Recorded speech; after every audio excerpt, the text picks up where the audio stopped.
Welcome to Errors and Exceptions. This is a new section in which we will talk about issues with Python code that cause execution to stop. So that's what an error or an exception is. We've actually encountered several of these thus far, but we haven't really looked too much further into them.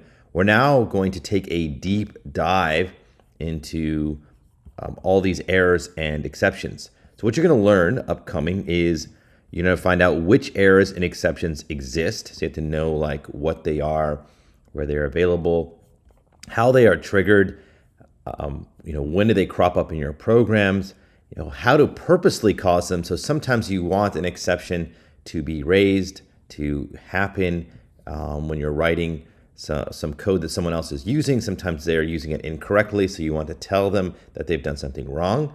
So you'll learn about that. And then you'll learn how to handle them. So if there is an exception, you can handle it, and then execution won't be stopped, but will take a different path forward. Okay, so that's what is upcoming with errors and exceptions.